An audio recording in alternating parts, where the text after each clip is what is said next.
Hello, Derek Bergener here. It is December 21st, 2017. This is my trade recap for Twitter. Here's the daily chart. You can see it's in a nice uptrend, but when it has a few good up days, then it pulls back for several days, and then up, and then pulls back. And then it has this relatively strong run. And so yesterday had a red day, but it's like it's more, to me, looks more like a consolidation day more than a dump out day. So if we look at the 5-minute chart on the right hand side, I marked out the low and a couple of highs, and then pre-market this morning it dipped down to 25 and held above 25. So my plan was, like, I wasn't quite sure whether this would be like a short setup or a long setup. So my plan was, if it dips down to 25, I was going to go long, because a lot of times stocks that are going to make another up day, they're going to pull back a little bit to a support level, and 25 to me looked, as good of a support level as you could find in here, other than this lower level. So my plan was, if it dips down to 25, I'm going to go long with a very tight stop, maybe 5 cents, and that's it, and see if it can get back up to the 25.50 area. Now, what I didn't do, and you will see should have been part of my trade plan, was, okay, then once it does go to 25.50, see, I was thinking that then it could break out and go higher. And I never thought, well, if it hits 25.50 and gets rejected, then change my trade plan to go short, because we have had a red day here, and it has run up pretty strong, and it could pull back, to where? Who knows? So anyway, here was my trading platform in Dash Trader. You can see I had 2 trades. 2 nice green trades. YY, I did 1 trade. It just didn't do anything, so I got out. So let's go here right at the market open. See, here's the pre-market trading here. I've got the 25 level marked out with a red line here, and the 25.50 marked out here. And so let's see what happens in the first 1-minute candle. It dipped down, and see, it touched 25, and I'm like, oh, there we go, maybe my plan's going to be working. But I didn't, and I wanted more. Well, let's see what. It's one of those things where just take the freaking trade. So when I was hovering down here, see, there's these 2 minutes that it's spending down here. And it looked like it was going to hold and possibly go up, and so I just went long. And at that point, see, the problem now is if it goes below 25, I got to risk another 5 cents. So I'm probably risking like 12 cents at this point. So then it went up and started making higher lows and higher highs, and I'm like, okay, cool, that was the right choice. And I'm thinking, okay, target is going to be 25.50. And then right here at this 25.35 level, it kind of paused for a little while. And I'm like 2/3 of the way up to target. So I took half, sold half right there. And then on to the push here. It only got to 25. It didn't get to 25.50, and it was stalling, and I could just tell, and I was like, okay, I'm just all out, it's not going to make it. And sure enough, it pulled back. So that was a great trade. That was my $350 there. And then it was consolidating for a little while. See, now this is still a long setup, right? It's holding the 9 EMA, it's coming back, testing a few times, consolidating and holding it. And it's coming up, and bam, it broke to 25.50. And I was thinking, based on what the daily chart was, it hits 25.50 a couple times and hasn't broken it. This could be a breakout, but if it is, I'm going to wait till it goes up and then comes down and tests it and holds, and then if it holds and breaks, I was going to get long. But it turns out that it failed and came back down in, and then I was looking for, I really didn't have like short in mind at this point. But Pat was saying, oh, well, we should look for a higher or a lower high for an entry, and it never gave a lower high. So it kind of never gave an entry if you were looking for a short here, other than to just try to hit the top. So I didn't go short. Pat went short somewhere in here. I'm not sure where. I don't know if he waited till it like rejected VWAP.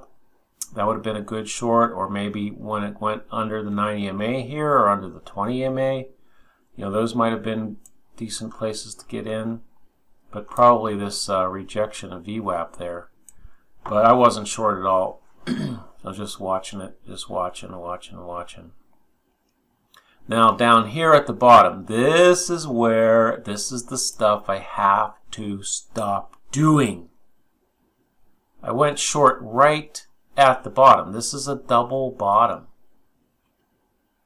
After such a long run down, I just can't do that. I've done it so many times. And of course I got stopped out because it popped right back up. Well, no, what happened?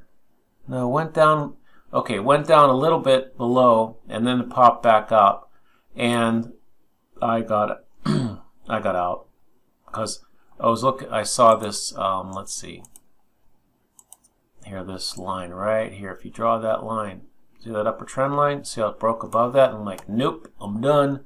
So that was this $50 loss right here. So just get out quick, man. If it ain't working, that didn't work.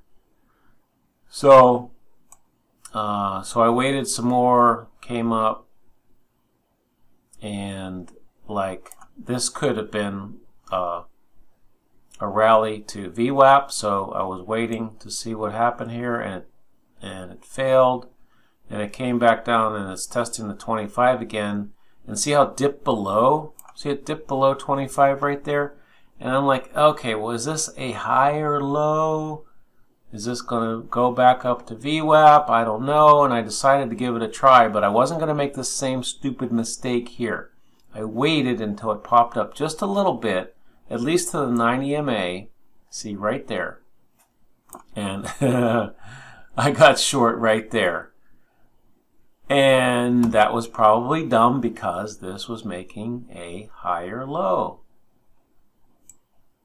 And sure enough, and so I thought, okay, well then my risk is gonna be right here. If it goes above that, I'm out. So I held, and I was a little bit patient, and sure enough, it didn't go any higher. So both of these entries were not very good. So this is something I need to really work on. This one ended up working out for me. And 25 did break, came down, and now I'm looking for a reason to sell, which, look, it's holding the 90 MA right here. No reason to sell, or I mean cover, sorry. You know what I mean. Get out. And right here I was getting a little nervous. Yeah, I'm watching, like, okay, it's holding the 90 MA. It's going sideways. Yeah, holding like 2470 level, 2480 level, whatever that is there.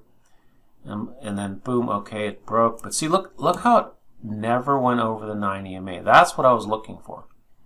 A break above the 9.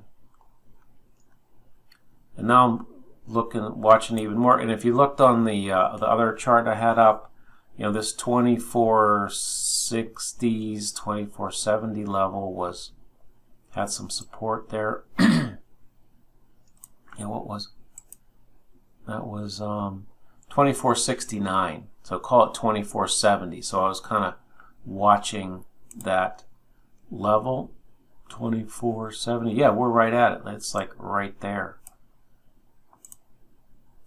And I'm watching like a hawk here, and it, what did it do? Okay, see right here, it broke this upper trend line. This was what I was watching for, because see, I knew we were coming to that 2470 level, and I should have probably just covered some right there, but I was waiting and trying to be a little bit patient, and when it broke this upper trend line right there, boom, I got out, or well, I covered half right there instantly, and then waited, and when it popped above there, hit the 20, I covered the second half, and you know, that was the right thing to do because it started going up.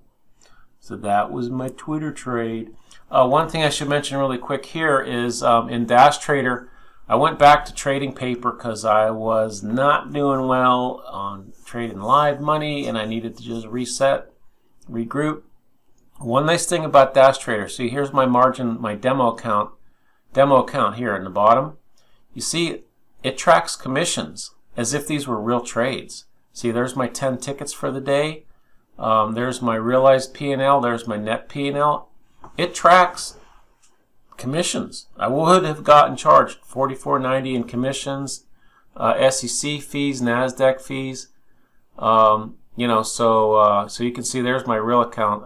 That's my real money, $24,807. I got below 25,000, so I gotta bump it up a little bit when I go back live to get above pattern day trading rule. And anyway, that's the way it goes. So so yeah, Dash Trader is very good at giving you the real live, even though, you know, the real life, the reality check, should I say, yeah, even though you're in a demo account. And the fills, you don't get partial fills, but if you set limit orders and so forth and it goes above it, you're not going to get a fill. So it's very, very realistic. I've gotten some lousy fills just because of what the market did or what the spread did or what the spread was. So it's very, very accurate on giving you fills based on what's available in the level 2. Somehow it matches you up with what's in the level 2 and gets very realistic trading. You know, so the only difference between the only difference I can see in Dash Trader between real money trading and demo trading is simply picking the account number that you want to trade. That's it. Everything else is very, very, very realistic. Okay, that's my trade review on Twitter. Thanks.